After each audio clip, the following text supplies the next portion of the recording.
تمسك بحبل الله واتبع الهدى. الرحيم الحمد لله والصلاة والسلام على رسول الله وعلى آله وصحبه أجمعين. Gjithmonë falënderimet I takojnë vetëm Allahut të lartësuar, një I vetëm dhe I pashok.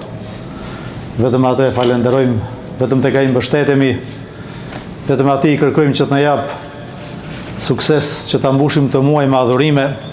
I dërgojmë selavat e profetit tonë sallallahu alaihi wasallam, të dashurit të zemrave tona, të cilat shpresojmë që të jemi nga ndjekësit dhe ata që ecin në gjurmët e tij deri në ditën e Kiametit, që me shpresën dhe mëshirën e Allahut të lartësuar na bëjnë nga ata persona që futen në shefatin e tij.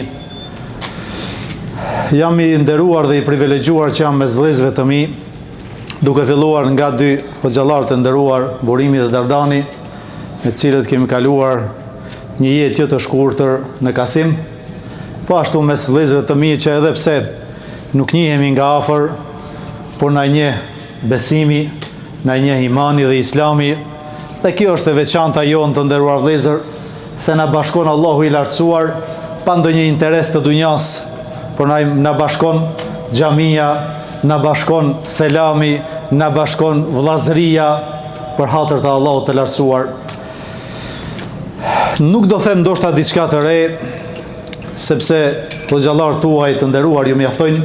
Megjithatë nganjëherë njeriu t'i pëlqen kur ndryshon fytyra e hoxhës, I duket sikur thot diçka ndryshe.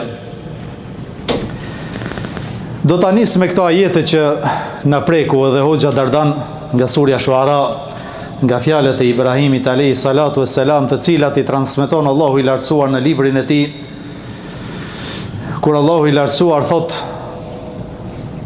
"Yawma la yanfa'u malun wala banun illa man ata Allah biqalbin salim."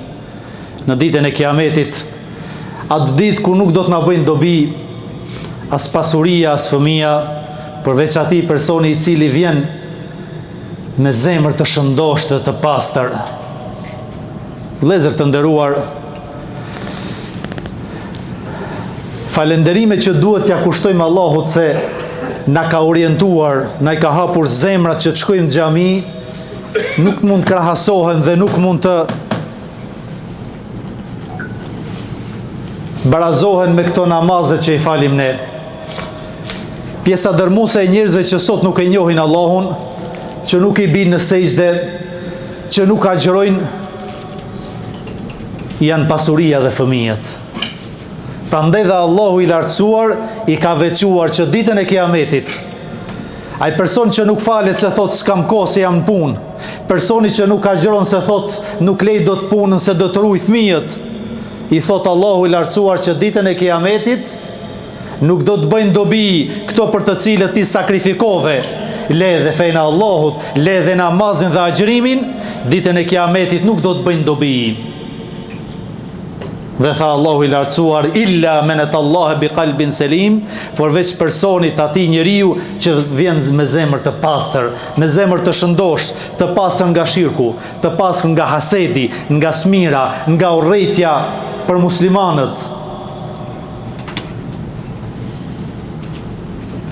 Në këtë muaj në të cilin Allahu I lartësuar na ka nderuar, me këtë mysafir të cilin Allahu I lartësuar na e ka sjellë si mërsi, na e ka dhënë si një metodë jete, që njeriu ta jetojë Ramazanin duke boshatisur barkun dhe duke mbushur zemrën me besim. Kur njeriu jepet mas kënaqësive të dunjas, e harron Allahun.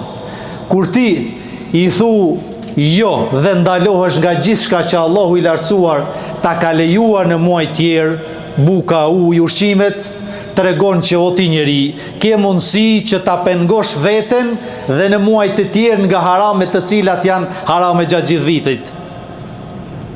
Prandaj dhe Ramazani është një shkollë, është një medrese.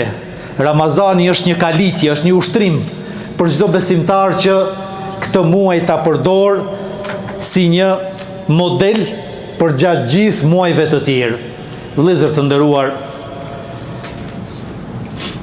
besimtari gjatë Ramazanit duhet bëj ndryshim total me veten e tij.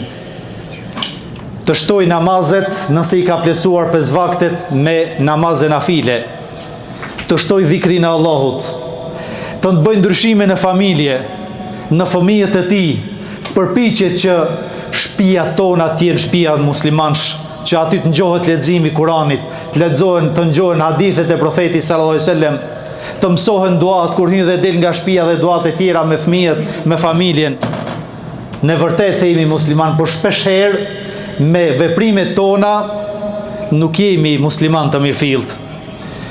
Nuk dua që ta zgjas, vetëm se i lutemi Allahut të lartësuar që në këtë muaj të begat, jo për shkak të punëve tona të pakta, por për shkak të mëshirës së Tij të pafund, na e mundsoj që të jemi nga ata besimtar që ky muaj të jetë në muaj në të cilën të sakrifikojnë në maksimum, t'i kushtojmë sa më pak kohë mund dunjas dhe të përpiqemi t'ja japim pak nga kjo kohë Allahut, fesë islame, me vetet tona, me familjet tona, sepse Allahu i lartësuar na i fali të gjitha mirësitë dhe begatit dhe kërkon pak prej nesh. Walhamdulillahi rabbil alamin. Zoti ju nderoft.